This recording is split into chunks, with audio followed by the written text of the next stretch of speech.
गांधी तीर्थ, निसर्गाच्या सानिध्यात महात्मा गांधींच्या जीवनावरील जगातील पहिले मल्टीमीडिया म्युझियम. आजच भेट द्या. गांधी तीर्थ, जैन हिल्स, जळगाव. अधिक माहितीसाठी www.gandhifoundation.net वर विजिट करा.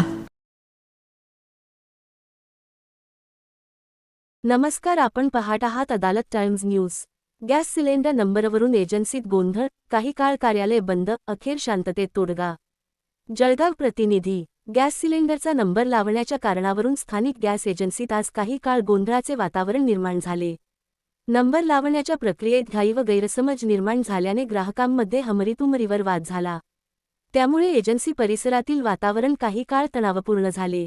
यावेळी ग्राहक काय म्हणाले पाहूया.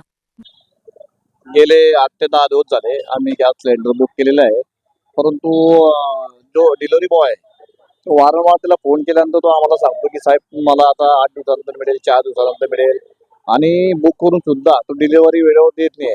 आता अशी वेळ आलेली आहे की आता स्वयंपाक घरामध्ये गॅस शिल्लक नसल्या कारणाने आता मुलांना शाळा आहे, मुलांचे पेपर सुरू आहे, त्याच्यामध्ये काय आहे, मुलांना टिफिनची व्यवस्था करता येत नाही आमच्याकडनं, कारण की गॅसच शिल्लक नाही आहे. आणि आता कुठं यांच्याकडे वारंवार तक्रार करून सुद्धा काही उपाययोजना होत नाहीये.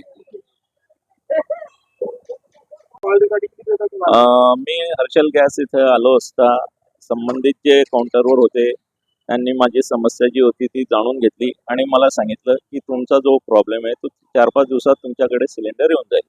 मी फक्त त्यांना एवढं सांगितलं मी बुक केलेलं आहे आणि OTP नंबरने आला, तर त्यांनी सांगितलं जेव्हा बिल जनरेट होईल तेव्हा तुमचा सिलेंडर तुम्हाला घरपोच मिळेल.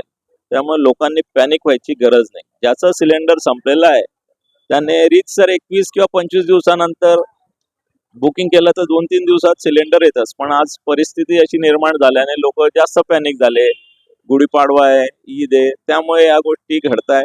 पण शेवटी ती पण लोक आहेत, त्यांचाही विचार करायला पाहिजे. त्यामुळे सगळ्यांनी जर सामंजस्याने ही भूमिका घेतली तर मला नाही वाटत की कोणाला काही अडचण येईल. आपण प्रत्येक गोष्ट सरकारवर किंवा लादू नाही शकत.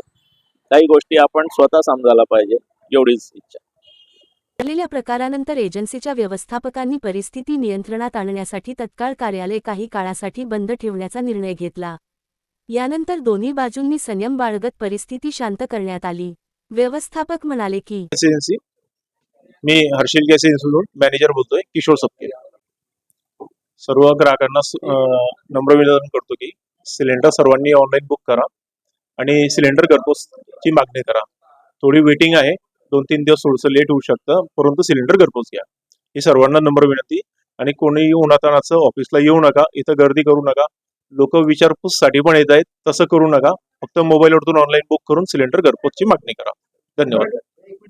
गिरायकांचा गैरसमज असा झालाय की सिलेंडरचा तुटवडा पुढे निर्माण होऊ शकतो. याच्यावर तुम्हाला काय सांगा तुम्ही? बघितलं गेलं तर तसं काही तुटवडा वगैरे नाहीये. माननीय जिल्हाधिकारी साहेबांनी पण सांगितलं आम्हाला की कुठल्याही प्रकारचा तुटवडा नाहीये. कंपनीकडनं वेळोवेळी आपल्याला सिलेंडर येतात आहे. फक्त इतकंच आहे की ग्राहक भ्रमित होऊन जास्त सिलेंडर बुक करण्याचा प्रयत्न करतायत आणि त्यांची बुकिंग होत नाहीये, त्या हिशोबाने ते इथं गर्दी करतायत. कृपया सगळ्यांना नम्र विनंती आहे की सिलेंडर ऑनलाईन मोबाईलवरतूनच बुक करा. जे गव्हर्नमेंटचा क्रायटेरिया आहे, KYC वगैरे आहे, ते पूर्ण करा. त्यानंतर सिलेंडर घरपोच येईल. आणि सिलेंडर घरी आल्यानंतर डिलिव्हरी मॅनला OTP वगैरे देणं, शेअर डिलिव्हरी कोड देणं हे थोडं कंपल्सरी आहे की जेणेकरून तुमचं सिलेंडर तुम्हालाच दिलं जाईल. याची थोडी आपल्याला शाश्वती राहील त्या गोष्टींमध्ये की ग्राहकांना सिलेंडर दिले गेलंय. धन्यवाद. ग्राहकांनी शिस्तबद्ध पद्धतीने आपले क्रमांक लावून गॅस सिलेंडर वितरण प्रक्रिया सुरळीत पार पडली. या घटनेनंतर एजन्सी प्रशासनाने ग्राहकांना संयम राखण्याचे आवाहन केले असून भविष्यात अशा प्रकारचे गैरसमज टाळण्यासाठी अधिक स्पष्ट व सुव्यवस्थित पद्धतीने नंबर प्रणाली राबविण्याचे आश्वासन दिले आहे. दरम्यान ग्राहक व दुकानदार या दोघांच्याही हिताचा विचार करून शांततेत तोडगा निघाल्याने पुढील काळात अशा घटना टाळण्यासाठी परस्पर सहकार्य आवश्यक असल्याचे मत व्यक्त होत आहे. याचबरोबर बातमी संपली. नमस्कार.